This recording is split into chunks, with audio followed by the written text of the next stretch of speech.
Are you making this mistake when trying to quit gaming? This one mistake could prevent you from quitting gaming altogether and cause you to relapse many times. So, what mistake am I talking about? Well, the mistake is to continue to use social media platforms with regards to the video game. So what do I mean by that? I mean watching YouTube videos on gaming which are related to or the same game that you play. For example, in my case, watching Fortnite videos or using Fortnite Twitter or watching Fortnite Twitch streams when I wanted to quit Fortnite. And this is honestly one of the biggest mistakes that someone could make when trying to quit gaming. It's extremely problematic and could lead to so many issues down the road. So, well, what are some of these issues, right? The biggest thing that you want to know from this is that continue to use these social media platforms that discuss gaming related content, such as the r/Fortnite competitive subreddit. In my case, I use that website quite a bit. It just makes it very easy to relapse because you're essentially still consuming gaming content, and it's a little bit better than playing video games because you're not actually playing them, but still causes many problems down the road. And let's just give you an example, right? So when I quit gaming in July of 2022, I continued to watch gaming content on Twitch. And I did this for a good few weeks. I was also in the middle of editing 2 Fortnite montages. They were just Fortnite montages that I was working on, but I wasn't playing Fortnite, right? And this kind of creates problems. And why does this create problems? Well, it creates cravings and urges to play.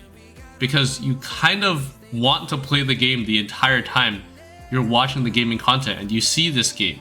You're like, this is very interesting. Why do I want to play it, right?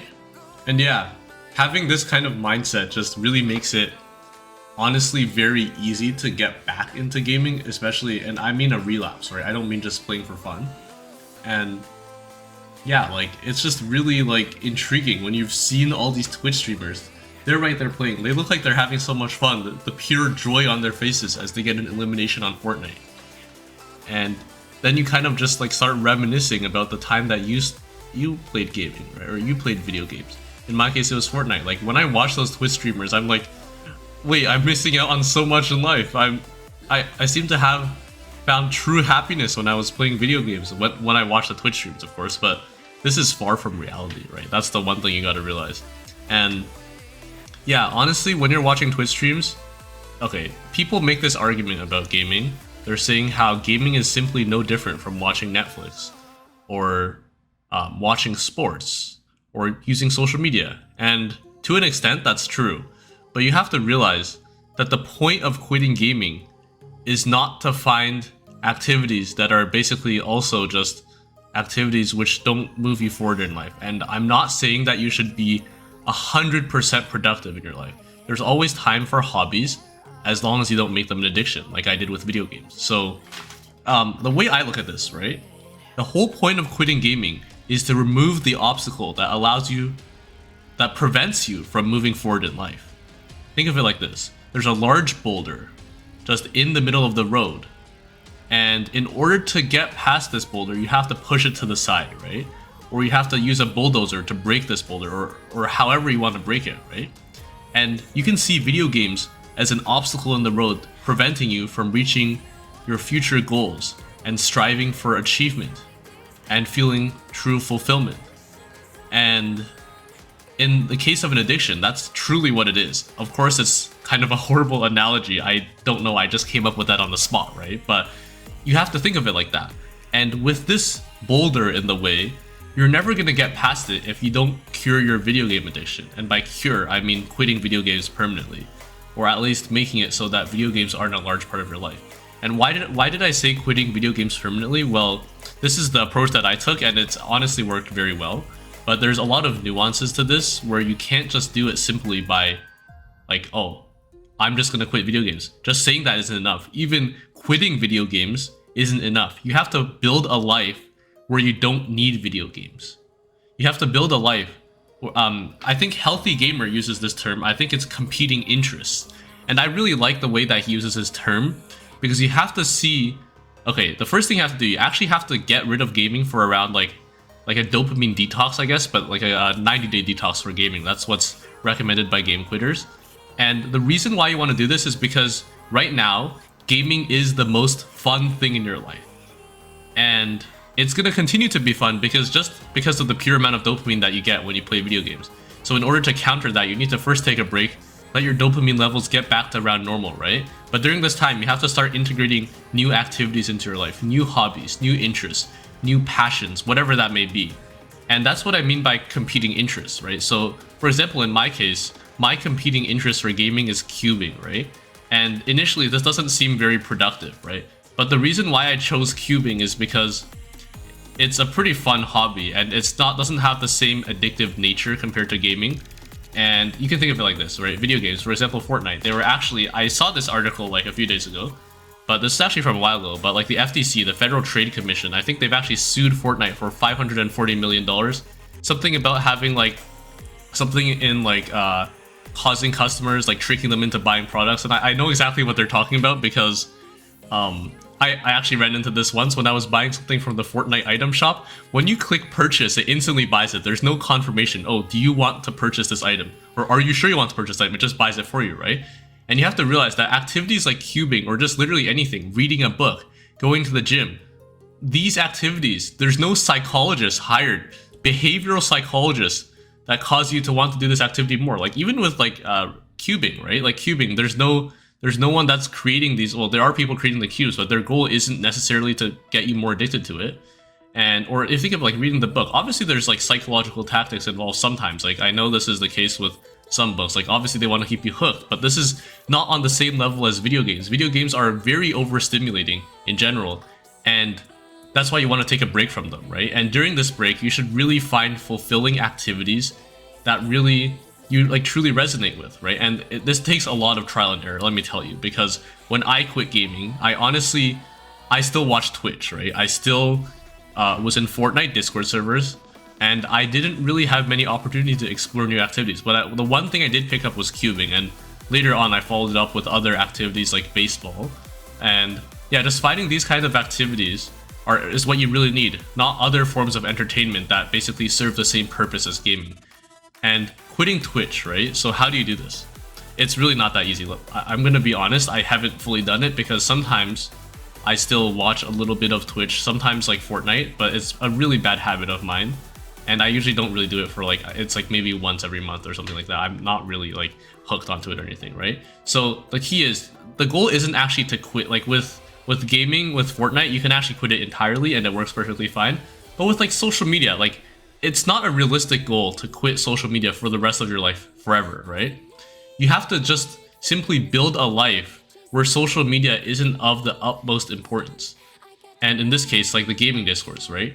Because realistically, if you're quitting gaming, you can live without being in a Fortnite Discord server or watching Fortnite Twitch streams 24/7. And how do you do this, right? It's really about the competing interests. You need to find something that truly fulfills you in life. And it doesn't just have to be a hobby, like something you do to kill time, because your goal shouldn't be to kill time. Your goal is to move forward in life. And maybe that's not your goal, but that was my goal in my case. And just moving forward in life and really just getting fulfillment. And obviously happiness isn't something that's very easy to find. Obviously there's so many difficulties in life, so many challenges you have to face, but it's just recognizing that that's just a part of life, right? Life isn't easy, and there's no easy way to success. There's no quick shortcut. Like I'm gonna tell you this, okay? I'm gonna be straight up. Quitting gaming isn't gonna instantly improve your life. You have to do other activities after that. You have to be willing to make changes, drastic changes in your life, to the way you live your life, your lifestyle, in order to live a more fulfilling life. And yeah, it's honestly pretty difficult. I'm gonna be honest. Like even after quitting gaming for 2 years, there's still so many aspects of my life that I want to work on, my social skills, my confidence, all that kind of stuff. Because when I played video games, I did like talk to people on video games, but like I didn't really have that kind of social skills in real life. And just like quitting video games is just a lot, like it hasn't directly let me have better social skills, but it's given me the opportunity, because when you talk to people and they realize you're a Fortnite gamer, like they're not going to want to talk to you. Maybe sometimes if they play Fortnite too, but like just having a multitude of interests outside of just gaming, or in my case, just not playing video games at all, it allows you to have like many new like topics and things to talk about with other people, and like you can really just talk about anything you want, right? And social skills aren't easy to develop obviously, but you really have to like start building that better life for yourself and not really relying on, honestly, I'm gonna tell you, Twitch and YouTube, these are just crutches.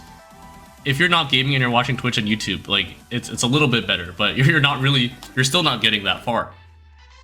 And with that added issue of gaming being very easy to relapse when you watch Twitch, you watch YouTube, that's what makes it really bad. Because honestly, relapsing, like you can think of it like it's honestly just another obstacle you have to face, right? Because having those cravings and urges, sometimes they get to you, right? The gaming addiction beats you. And in my case, right, I uninstalled Fortnite like at least 3 or 4 times. And every time after like 2 weeks, I just couldn't handle it anymore. And I go right back and I install it, right? And that's just something that you have to realize. It's really not going to be easy. Honestly, quitting gaming is probably one of the hardest things I've done in my life. I can tell you, it's probably easier to literally just like do anything else in life compared to quitting gaming. It's one of like the most like strongest, like the hardest emotional and physical battles that I have to face in my life. And I'm not really that old, so I guess I haven't really seen life for what it is.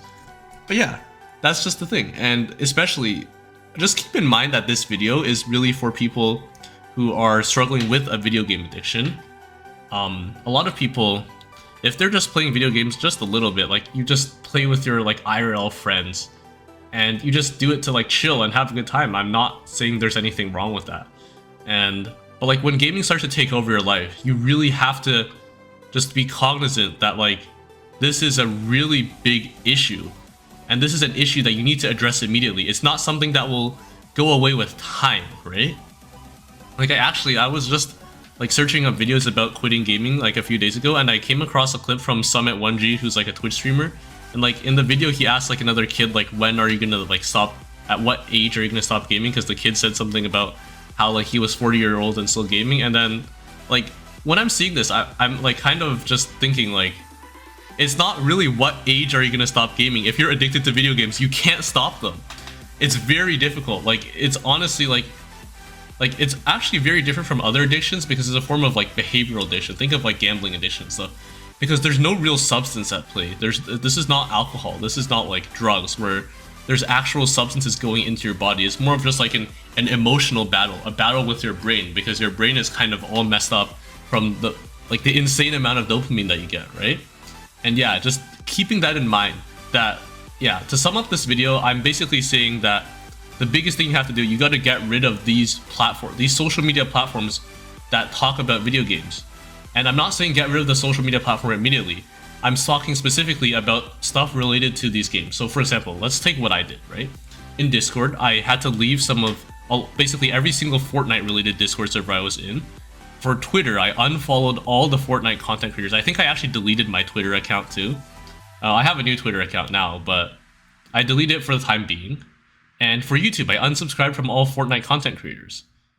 Or most of them, right? Except for just some like friends I had, right, that played Fortnite. And yeah, and for r/Fortnite competitive subreddit, I blocked that subreddit on my uBlock origin. And you kind of have to be really aggressive with how you want to treat this.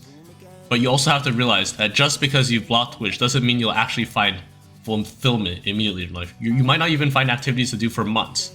And for me, honestly, like discovering baseball, that was like, it took me like honestly a few years before I found that was something that was like pretty much, it's not equivalent to gaming. Sports and gaming are very different, but I get the same sense of achievement from that. Even cubing too, you can like beat personal records and personal bests and just kind of like improve yourself in like a realm that's not really as addictive or harmful as Fortnite, for example, right? And I'm not saying that gaming is necessarily harmful in all aspects, but there is an overwhelming trend with these video game developers creating super addictive platforms to get people hooked, to get maximum profit, right? Because gaming, it's a very profitable industry and there's a lot of money to be made. And that's just something you have to realize when you're trying to quit video games.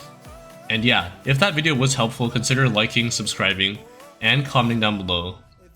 And turning on the notification bell if you are interested in these type of videos, and I hope you have a great day. Bye everyone.